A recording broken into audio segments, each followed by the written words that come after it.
Bumalik na ang laro ni Cam Reddish. Grabe ang ginawang depensa kay Ja Morant, hindi makaporma ang Memphis superstar. Reddish the steal and the finish. Deserve daw ng mahabang minuto kada laro.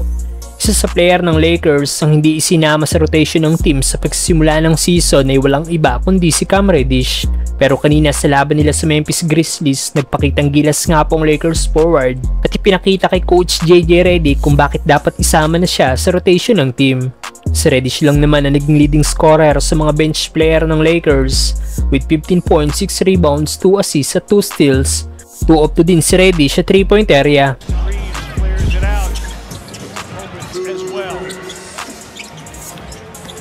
Siya lang ang bukod-tanging Lakers player ang hindi negative sa plus-minus rating ng Lake Show. Patunay lang sa all-around solid game ng Lakers forward. Noong laban nga ng Lakers kontra sa Pistons, si Cam Reddish din ang nag-iisang player ng Lakers na may positive sa plus-minus rating ng team na may plus 10 na kahit wala itong score na nagawa dahil ibang impact na ibibigay nito sa Lakers pagdating sa hustle at defense. Maging ang Lakers coach si JJ Redick ay napabilib sa ipinakitang ito ni Cam Reddish laban sa Detroit Pistons. Ibang presensya daw ang depensa ng Lakers forward at handa daw talaga itong makipaglaban. Kaya naman nabigyan na naman si Reddish ng pagkakataon kanina laban sa Memphis kung saan pinahirapan talaga nito si Ja Morant maka-score. Noong first half nung si Reddish siya nagbabantay kay Ja Morant sa 8 shots attempt ng Memphis superstar, 2 lang dito ang kanyang naipasok. Narito ang naging highlight si Cam Reddish laban sa Memphis Grizzlies. Nais-assist by Reddish kay Dalton Knecht na na-shoot ang nag-iisang puntos niya sa laro.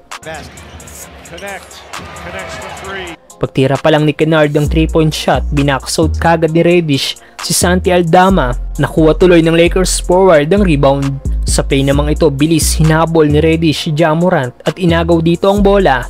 Sabay atake ng Lakers forward sa basket. Walang nagawa ang depensa ng Memphis superstar. Reddish the steal and the finish.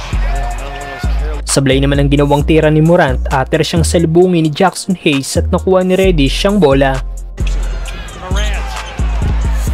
Grabe naman ang hustle dito ni Reddish, makuha lang ang bola at nakagawa pa siya ng puntos. Hindi naman makawala sa box out ni Reddish ang big man ng Memphis. Nakuha tuloy ng Lakers forward ang rebound, converted pa yan into points ni LBJ. Madaming Lakers fans na nag-react sa laro ni Cam Reddish. Ayon sa isang fans, dapat palagi daw 20 plus minutes ang makuwang minuto ni Cam Reddish. Ano masasabi niyo dito mga brother?